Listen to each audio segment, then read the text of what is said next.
জীবনটা নাটকের মঞ্চ, যেখানে ভালো থাকার অভিনয় করা যায় কিন্তু ভালো থাকা যায় না। কোনো কিছু ভুলে থাকাটাই ভালো। যেসব মানুষ কোনো কিছু ভুলতে পারে না সেই সব মানুষ পাগল হয়ে যায়। নিজের স্ত্রীকে কোনোদিন অন্য নারীর সাথে তুলনা করবে না।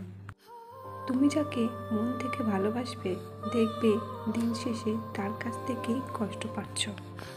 প্রত্যেকটা মানুষেরই বোধহয় দুটো করে গল্প থাকে, একটা যা সবাই দেখে আর একটা যা ভেতরে চেপে রাখে।